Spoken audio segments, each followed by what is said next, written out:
Coach Smith 100 years ago said, if you're late, that means your time's more important than somebody else's time, and that's not true. So if I am late, I do apologize and mean it sincerely. I would bet that they hadn't been many times over 15 years. That's a long time that I've been late to my own press conference. Roy, speaking of being late, I was going to ask this. Okay, I want to see how we get into this. I was going to ask this later, but may as well bring it up now.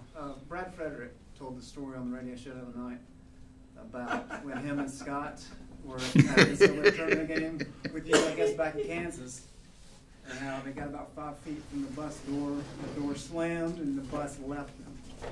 I was curious to hear your version of that story. It was closer than 5 feet. Dayton, Ohio, NCAA tournament.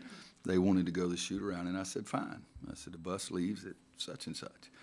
Don't be late. Well, the last player got on the bus, and I looked around, and they weren't there, so they're going to be there later than the players. And I said, let's go. And the bus driver started to close the door. He said, here they are. And I said, go. And so it was my son and the son of my athletic director. So, yeah, it happened. But also I left my athletic director twice. And but I've got a good record. I left the chancellor once too. And told Coach Smith I was scared to death because Coach and Coach Guthers went to the airport. We're in Hawaii, and they go to the airport. Coach had his family, and they were going on a different flight. Coach Guthers trying to make sure we had all the bag tags. Said, "You bring the team." So it was, I don't know what time it was, but it was time to leave, and I said, "Let's go." And one of the managers said that, and I love the man, love his wife too. Said, "Chancellor Fordham's not here," and I said, "Let's go." And I'm telling you guys, my heart rate was 100 beats a minute. What am I going to say? So we pull up at the airport, and before we pulled up, Coach Guthers was there, and Coach Smith. I said, guys, we had a problem. And Coach Smith, what? I said, we left somebody. He said, who? And I said, I couldn't get it out. I said, Chancellor Fordham. He said, all right. So I felt like if I did that, I could leave my own son and the son of my boss. But yeah, so most of the time in my life, I'm on time. While we're going down memory lane, yeah, I think you've said before, one of the reasons you have a real dislike for NC State was when you were in school, they kind of had a little bit of dominance against Carolina, and you had to hear that from your friends. Are there still people that you're in touch? Can you get back in touch with those people and give them a mic drop and be like, "Oh, there's a couple of guys." 107-56. There's a couple of guys right now that I'm enjoying my life a lot more than they are when we're together. Yeah, it was. Even we were still doing okay. It was my freshman year here that I thought this rivalry is unbelievable. And then there were a few things happened over my career here and a couple of years as a high school coach, and then when I came back, there were some things, and so to me they were the biggest rival. It wasn't Duke, but it was because of my buddies agitating me all the time. It sounded like Howard Cosell and Muhammad Ali agitating somebody, but that's what caused it, was that right there. And my father-in-law is a state graduate, and so there's been a lot of close things there. But that's the way it started, was just my buddies, because I didn't think they were fair to Coach Smith. The things they were saying about Coach Smith, I was ready to fight, and I haven't lost a lot of that anyway. I can't imagine you text them. Do you call them, or do you have to play? Oh, I'll leave them a message. Oh yeah. Oh yeah. You darn right. With the score, or is there anything in How you 27 and 3? How are you doing today? Yeah. All right. Just thought I'd check in. That's all it takes. Yeah, that's all it is. All it is. Because I've gotten it back from them a few times too. You try to win every game. So what is different when you focus on state? Is there a different just fire you have? Or? Well, it's just like I say, all the things that happened when I was younger. I've never lost that, and it was really. I had a couple of buddies that would just make fun of Coach Smith and say some things, and I just didn't take that well. And that's the way it started. It was just my buddies, and they knew how much I cared about North Carolina and how much I loved the program, and especially during that time, because I wanted Steve to look this up, and I forgot to ask him before the press conference. I'd never seen a North Carolina basketball game until I played in the preliminary game in Charlotte with the freshman team in 1968-69. Never seen a game in person. My high school coach, as you know, was a big North Carolina fan and did not like NC State, so that might have had something to do with it too. But when I came here, my first 5 weeks, I wasn't sure this was the right place for me. And basketball started, and oh my gosh, it was like I can't even explain the feeling that I had for North Carolina basketball and the love I had. And that's what's neat to me about the reunion that we're having this weekend is it was those guys. I mean, some of my beliefs as a coach I got from those teams. I mean, Bill Bunting, for example. I mean, we had Charlie Scott and Rusty Clark and Dick Grubar, and oh yeah, we got this 6'9" thin guy from New Bern. But the way his senior year, the way Bill ran the floor, made me think that's a great quality to have a big guy who could really run. And I've believed that ever since my freshman year. Charlie Scott, the baskets that Charlie made my freshman year, you know, scoring 26 or something like that in the second half at Duke, scoring 36 or 40 in some of those games down the stretch, and then making the basket against Davidson. That instilled in me more of a love for North Carolina basketball than I believe anybody's ever had in their entire life. And so those kind of things, I mean, I'm telling you, I had never – we played Florida State or Vanderbilt or somebody the first game in Charlotte, 68-69. It was the fourth game of the year, Vanderbilt, in Charlotte. Okay, in Charlotte. So it was the first game for us as a JV freshman team then. I remember getting the ball, and I dribbling down the court, and all of a sudden I realized I was still dribbling, but I'd left the ball behind. You know, I was so nervous getting in the game, and I corralled it and threw it to a guy, and he laid it up. It was at the end of the game, I played 11 seconds or something crazy. But my love for North Carolina basketball was because of those guys and the way they played and how they played together and the team play attitude and the Bill running and the changing of the defenses and the unselfishness. That was, to me, was some of the most well, I adopted more of that from my beliefs of the game of basketball than anything else ever. Coach, I had a question from someone who's not here while we're on that reunion. Okay. How important to what became Carolina basketball that it is today was the 67, 8, and 9 group? Well, you know, I think I've said this before. I think that Coach Smith was already a really good coach, but that established him with the respect around the country. You have to win the tournament, ACC tournament, to get to the NCAAs, and to do that 3 years in a row when there was only one team that went. You talk about pressure. I mean, people used to have to go in a game and take their knife and cut a hole to watch the game because there was so much pressure there you couldn't even see the floor. And I think that gave Coach Smith a different level of respect, and I think jump-started his entire career.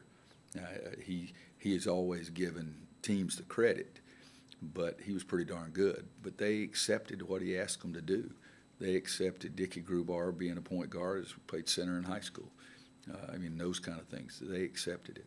And one other question on that. A lot of you guys probably don't know this, but Larry Miller is coming back as part of the reunion. I don't think Larry's been back in probably over 40 years on campus. How cool is it to have Larry back and what he meant to the program? Unbelievable. He was my high school coach's favorite player. And he's the toughness. And that's another one. I mean, you know, I saw games on television my senior year. I probably didn't watch, until my senior year, I probably didn't watch 2 or 3 North Carolina games. But my senior year was his last year. And he was unbelievable. And Wake Forest, my high school coach goes down to the game with some of his buddies and comes back and is talking about Larry making the last shot at the end of the game. It's some ridiculous thing that spins up off the corner of the backboard, hits the wire, goes into the press row, bounces off somebody's typewriter and goes back in the basket to win the game. And but the thing that I always got with Larry is the toughness, the competitiveness, and the willing to take and make the last shot. Historically accurate. The typewriter was good. Good. When you talk to your players a lot about your feelings about NC State and tell them some of the stories you were telling us a minute ago? I don't know. I think they know how I feel because it's an important game to me. I mean, my father-in-law is a state graduate. Come on, guys. But, we have a wonderful relationship. I'm not trying to say that because he pulls for us. It wasn't because I'm coaching, it was because his grandchildren came to school here. But I think what I try to do is every game's important. But there's some games that you get more fired up for. I get pretty fired up for this one. Coach, with NC State, they've got some experienced bigs with Freeman and Abu, and Yurtseven, he's just a sophomore, but he's got experience. Yep. What have you seen on tape this week as you try to prepare some of your guys and some of the younger big guys to go against them as far as rebounding and battling down there? Well, the thing I'm worried about is can we stop any of them? You guys have heard me say I worry about our interior defense. Yurtseven's having a fantastic run right here. I watched the game last night. Boo got in foul trouble early and didn't play as much after that. But he can score on the block better than anybody we have. Yurtseven can score down low with the hook shot. Right or left hand can step all the way out to the three. Leonard Gibson, another guy that comes in there that bangs around at 6'5", 6'6", that really is an effective player. So it'll be a major concern for me and our team to see how we do against them. It'll be a big test. I think conventional wisdom would expect you in the wake of the Virginia Tech game and the time before the state game to run your guys a little bit or exert some sort of physical pull on them. Is that in fact what happened, or is this team so different that you kind of have to do things different with them too? In the old days, I would have run them till 7 guys threw up, but I've matured. I really have. Don't laugh like that. Only 3 guys. Yeah, only 3. That's good. I went recruiting, and I called Doug and said, you and Jonas, Doug, our trainer, Jonas, strength condition, said come up with some ways to really push them, really exercise them without hurting their lower extremities. I mean, guys, when I get mad now, I say, okay, everybody on the end line. I got 5 guys that go get on the bike. We have the little sodas with the little tea leaves and little umbrellas on them over there, and they're riding on the bike, and I'm killing these guys that don't even play hardly. So it's modern times the trainers say, well, he needs to be on the bike as opposed to that 33s and stuff like that. So that's what I did. And so yesterday we got their attention a little bit, and I just walked around and smiled. But they did the rope, they did the bike, we did some laps. It's not as much stopping and starting, and we did some things with the medicine ball. And, I'm sure I was a unanimous choice for the best guy in the world in the locker room. Are you generally okay with the shot selection when it comes to three-point shots, beyond just numbers of how many taken, but when you watch film? Not Virginia Tech. No, I think I had 6 that I didn't like at all. It wasn't even close. In the previous game, Georgia Tech, we missed some really good shots. And we took 31 or something like that. Clemson. One of those games. Well, Clemson and Virginia Tech took 31. Yeah, well, the game before the one I was thinking about, Clemson, we took 31, and, they were all pretty good shots. But, gosh, the ones the other night we took were not very good shots. And, like I say, 5, 6, 7, I think, I didn't like it all. Are you more comfortable with, this group relying as heavily as it does on three-point shots, or are you still hoping that you can find some more interior balance? A little both. I'm not uncomfortable except when they take bad ones, of course, but I would like us. The first play of the second half, I said, guys, we got to get the ball inside. So Luke scores inside. So, well, we did what you said, Coach. Now we're going to shoot some more threes. So I got to do a better job. Can this group find that? The way it's constructed, can you find some type of interior balance to, go with that outside? No, I appreciate your question because I'm still trying because I think we need that.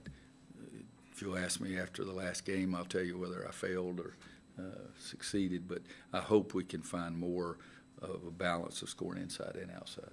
Coach. And, it's not just throwing the ball to the big guy. It's driving the ball to the basket. I'm always saying get the ball in the lane by passing or dribbling. I don't care if you throw it in there to Luke or Garrison or Sterling or Huff 25 times a game.